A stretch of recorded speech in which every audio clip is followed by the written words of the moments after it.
and welcome to Kifi's World. If you're new to my channel, please comment, like, and subscribe. And today we're going to be talking about going no contact. You've probably come across thousands of videos about going no contact, but I wanted to share my perspective on it and some healthy things that I've learned. I also tell y'all the unhealthy things because y'all know I'm transparent, but I really just wanted to give my perspective on the subject because I feel like I've been through some things and I would just love to share what I've learned with you guys. I hope that you guys find this video helpful, and let's get straight into the video. So for those of you who don't know, going no contact means intentionally cutting off all communication with a person. This can be a partner romantically, this could be a friendship platonically, this could even be a family member.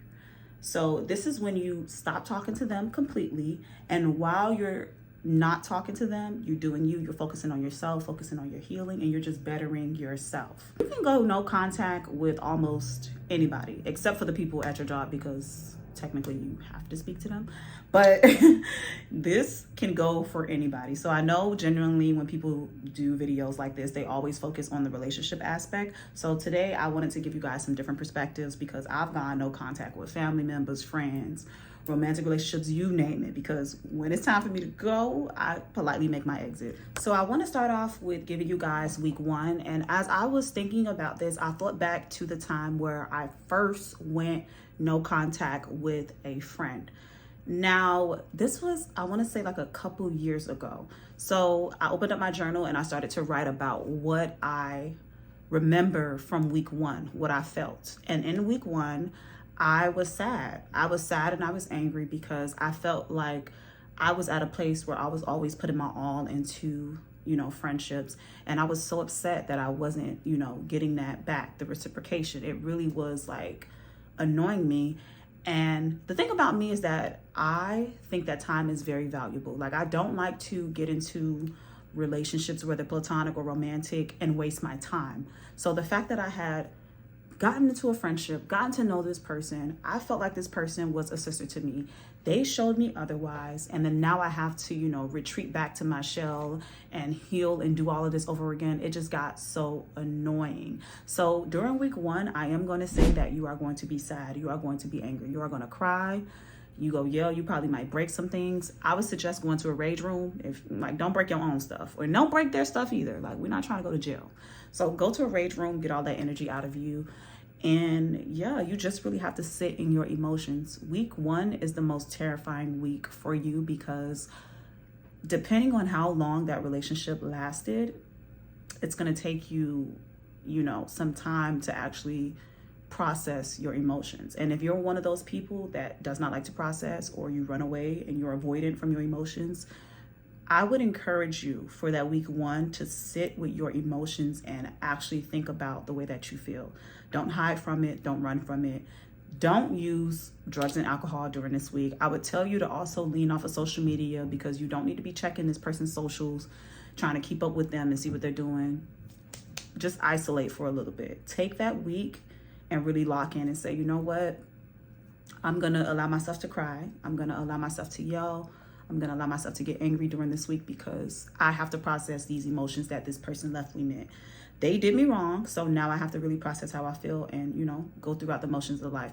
And as you know, as an adult, life don't stop. So we still got to get up and go to work. We still got to get up and do our daily activities. Some of you probably have kids. You still got to get up and take care of your kids. Like, it doesn't stop. So during that week, just give yourself some grace. That's what I will add to that. And I'll give you guys my personal experience with going no contact with family. I did go no contact with my mom for years. I did not speak to my mom for years because I felt like when I was up under her roof, there was no respect. It was as if she didn't see me or she didn't care about me. And I felt very neglected. And those are some things that I had to process like in my later 20s when I moved out of her house. So we didn't speak for a very long time. I didn't care about the relationship until one day, God was really tugging on my heart and telling me, hey, like, it's time for you to have a relationship with your mom. Like, I know it's going to be hard to forgive her, but let's try to work towards it. It was actually at my uncle's funeral. My mom was at his funeral and she was crying. Now, this is an uncle that my mom had taken care of since she was younger. So they were like two peas in a pod. and he was also disabled on top of that. So my mom had grew a very close connection with her brother. So rightfully so, she's at his funeral and she's crying, and all I hear is the Holy Spirit tell me, go get up and hug your mom. Now, we wasn't even talking during this time, so I was like, what? Like, not me. You must be trying to tell one of my other siblings to go hug her. And he was like, no, go get up and hug your mom. And I was like, all right. And it was so loud, I had to be obedient. So I got up and I went to go hug my mom. And in that moment, we had this embrace and we both started crying. And I know that, you know, from my mom's generation, a lot of people that were born in the 80s, it's very hard for them to take accountability for a lot of things. But in that moment, that was what I needed. I just needed a hug from my mom. As much crap as we had been through, as much as our relationship had, you know, went downhill and back up again, and it was like a roller coaster. In that moment, what I needed was, you know, comfort from my mom, and that's what she needed from me. So after that, we started talking. My mom did a complete 180 with the way that she spoke to me when she would call me and check up on me. And now I feel like I have a better relationship with my mom. But I feel like if I didn't go through that no contact phase with my mom, she would have never changed, to be honest with y'all. I feel like that no contact phase, it gave her space to say, you know what, I miss my child. Like, I need to have a relationship with my child. And to this day, we talk and we hang out and we have a better, closer connection more than ever. I just said all that to say that I'm not going to say that there will never be any reconciliation with people that you go no contact with, because there could be. You could come back to a person who has changed their habits, they're showing you differently, and you can move forward in the relationship. But some people, it's not always going to be that outcome. And me personally, I was prepared for either outcome because I did not have a relationship with my mom for the majority of my life. So I was okay with, you know what, we just not close like that. Like, that's my mom, whatever. I'll say hi, what's up with her, but we just not close.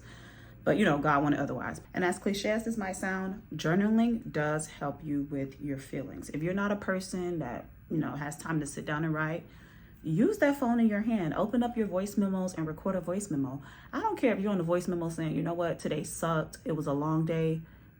That's you processing your emotions. That's you getting it out of you and putting it somewhere else. It's not time to keep all of that in. It's not going to help.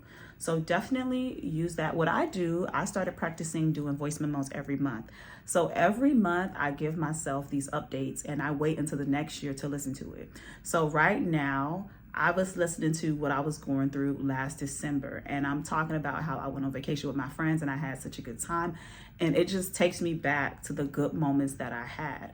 But also in those voice memos, there are some times where I'm just like, God, I don't know what's going on. Like, I'm sad today, but it's all about you processing and getting those emotions out. And also when it comes to week 1, you need to be reminded that this person is going to try to contact you. This could be an ex-spouse, a family member, a friend, as I always say. This person is going to try to reconnect with you because they're not understanding why you're not talking to them. You have to think about it this way. They get an advantage of when they have you in their life. So of course, if you're backing up and you like, you know what, I don't want no parts in this, they're going to be like, wait a minute.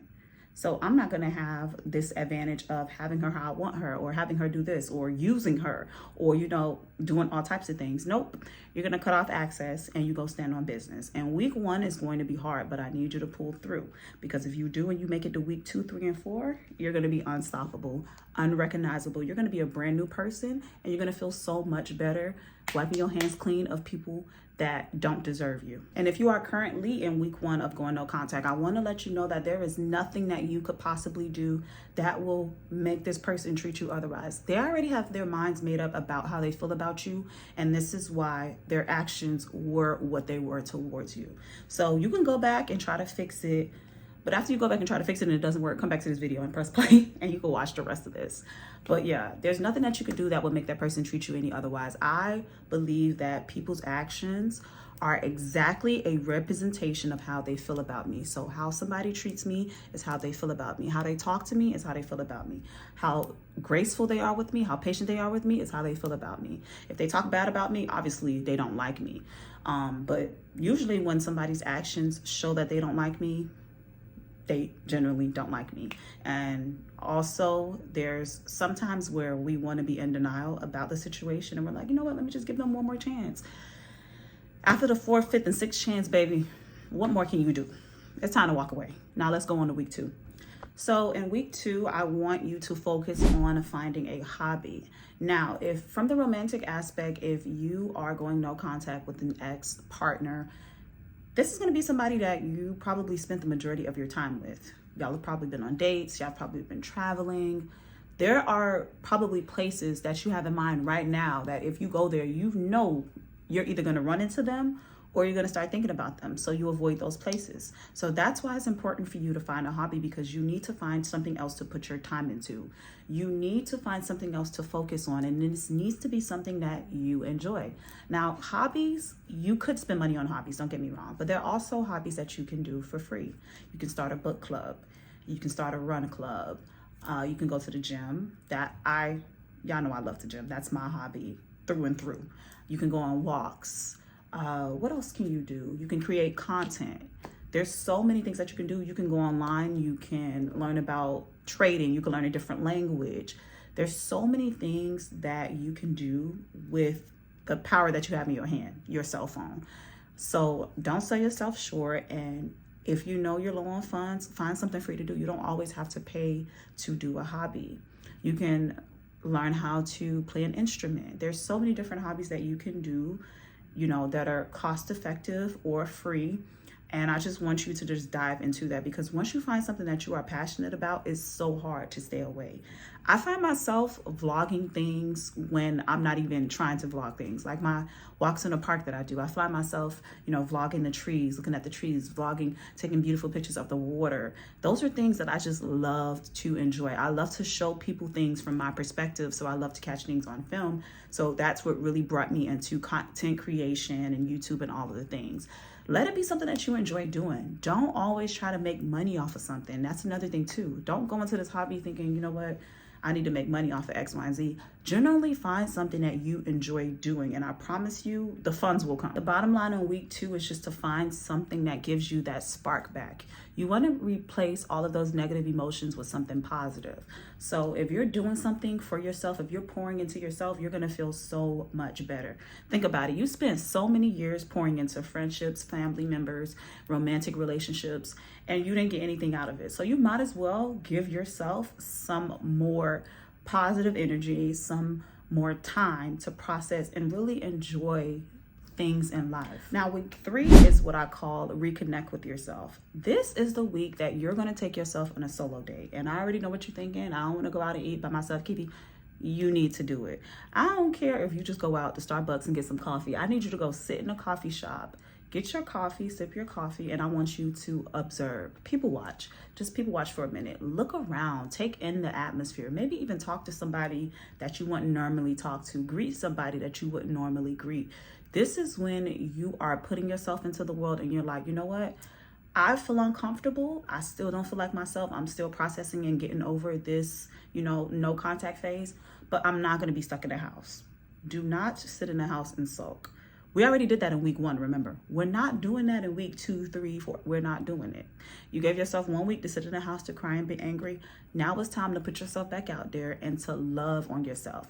Now, you already wrote down, or you probably started inside of the house doing your hobby, journaling, and talking about all of the things that you wanted to do yourself. Now it's time to put those things in action. So that's why it's important for you to take yourself on solo dates. I love to go to live music. I remember a couple of months ago, I went to this live music concert and I was overthinking about how it would look for me to be there by myself. I was like, dang, I'm going here by myself. I know I'm going to see a lot of couples. All of these thoughts came in my mind that were not even important. I kid y'all not, that wasn't even important. The most important thing was for me to go and to be present, to listen to the music, to do something I enjoy by myself. So what did I do? I got dressed up. I did my hair and my makeup because, hello, you are going on a date. You're just going on a date with yourself. And I went to the live music, venue, and it was just so beautiful. There was a venue. If you guys don't know, Miami, we have this museum called Vizcaya, and it sits on the water, and it was so beautiful. So imagine you have like some live jazz music playing. You have this beautiful outlook of the water. It was such a gorgeous view. If I still have the video, I'll input it in this video so I can show y'all the view, but it was just such a gorgeous view. It was breathtaking. taking, and I was just so happy to be there. I was so happy that I did not talk myself out of doing something, even though it was solo, and it just showed me that I love live music so much more. So that's my thing. When I want to go, you know, give myself some time, I'm finding live music, I'm finding jazz clubs, I'm finding something, because I just love the atmosphere. I love the people were nice, everybody was friendly. It was a good time. And when I got there, I didn't even feel alone. I was just like, oh, everybody's chilling. Like, everybody's listening to the music, bobbing their head. You got a few people, you know, like whispering here and there, talking to each other, but it was a good vibe overall. So if you know you're not one of those people that, you know, does solo dates, I got news for you. It's time to do those solo dates. And I'm going to list some solo dates that y'all could go on. Y'all can go to live music like I did. You can go to musicals. They do have, like, the Adrian Art Center in Miami. They have different art centers around the country. I know they do. Find a little musical, little play. Go sit and really enjoy something different. Step outside of yourself and just go enjoy. I know dinner and drinks is like a normal thing where if you want to do a solo date, it's quick, but definitely step outside. Think outside of the box. Like, if you were dating you, right? Where would you take you? I know that the next person that I'm going to be in a relationship with, live music, I'm going to be like, look, I love live music concerts. And I expect them to take me to live music and concerts because that's what I enjoy doing. So you have to date yourself how you want the next person to date you. A little snippet. But yeah, so you can go to musical theater, you can go bike riding, you can go to the beach, you can go roller skating and rollerblading. I see a lot of people getting back into the rollerblading. You can skateboard. There's so many different things that you can do for a solo date. It's really just getting yourself active and putting yourself out there. Like, we know that we're not feeling it on the inside yet, but you got to fake it till you make it. Now, week 4 is the week that I like to call rebuild and reclaim your life. And I know that that's a bold statement, but that's exactly what we're doing. So week 1, we felt our emotions, we cried, we got angry, we got it out.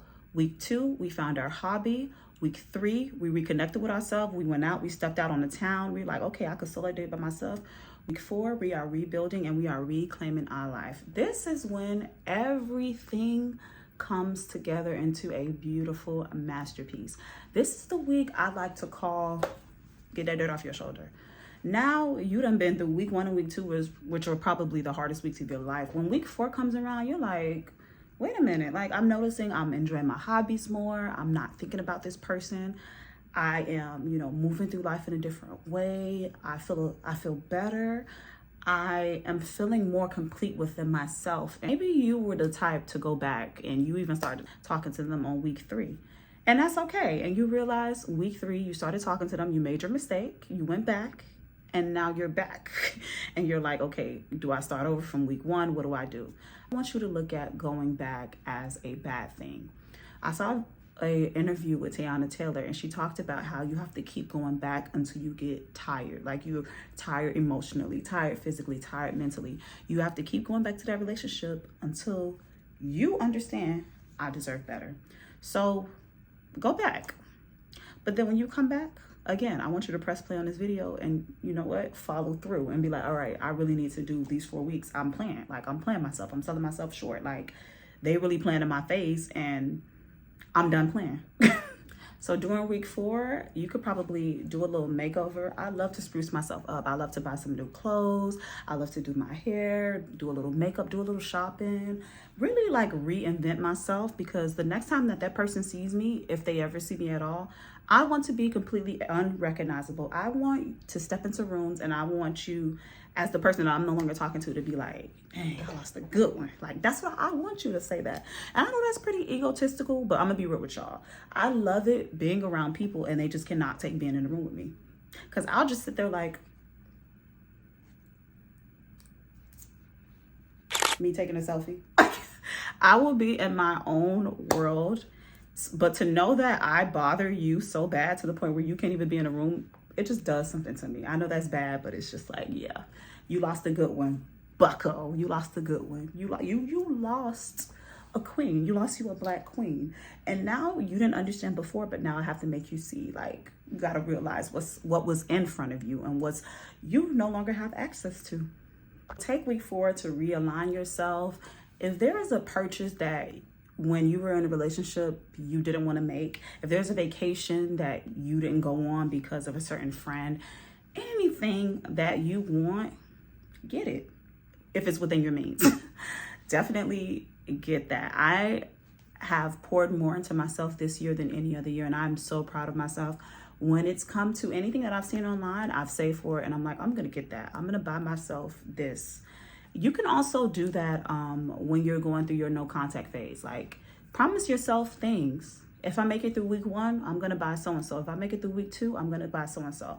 I usually do it on a monthly basis. Like, okay, I'm gonna reward myself for not putting up with this person's BS because I deserve better, and I'm proud of myself for standing on business. I don't care if it's a week or 4 weeks or 5 weeks. Reward yourself. It is hard to not talk to somebody that you once loved, that you have that relationship with.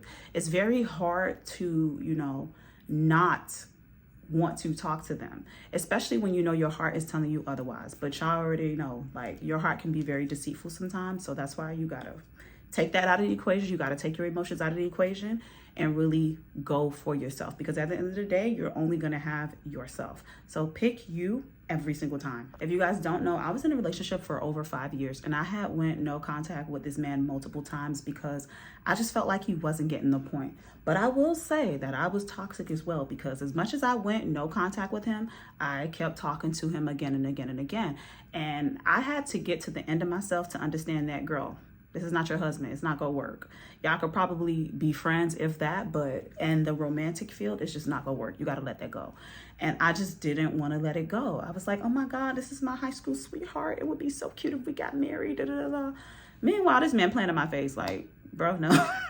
He's playing in your face. Let it go. Just let it go. And letting that relationship go and reconnecting with myself and getting to know myself was the best thing I could have done for myself. I kid you not. In the moment, you don't feel like it is, but afterwards, you'll be like, thank the Lord that that is not my husband and that I moved on, because, baby, we both got work to do. Like, the Lord got some work to do on both of us, and we just know that we're not right for each other. Like, and once God revealed that to me, that was the greatest thing I could have ever asked for. And for the last story I would tell, if you guys haven't seen my story time about me quitting to be the maid of honor, I went no contact with that person as well. And I feel like it's been the greatest year of my life being free from that friendship. Now, when I look back on it, I see all of the spaces and the places where she was not supportive and she did not show up for me. So it made it easier for me in a way to go no contact, because I was like, I'm not really losing nothing. Like, if anything, you're losing, your advantages to me. I'm a great person. I'm a great friend. And I know that once I leave somebody's life, they're going to remember me. Like, I know that people think about that. When I leave their life, they're like, dang, like, that was somebody that was cool. That was somebody that I wish I didn't mess that relationship up with her. But I just like to think of myself as a great person. And I love to think that, I'm going to always pour into people. So when I leave this relationship, you will know. You will feel that a great person who is absent will always be felt. And I came across somebody's video, and this guy said that on TikTok, and it just stuck with me. I was like, you know what? That's true. Like, you want your absence to be felt, because that's when it finally clicks to those people that you let go of, that, wow, I really am missing out on a great person. You deserve to be surrounded with people who love you, who care for you, who are reciprocating your energy, and who are just the best for you. So this concludes my video on going no contact. If you have any comments, questions, concerns, drop them below, and I will see you guys on my next video. Bye.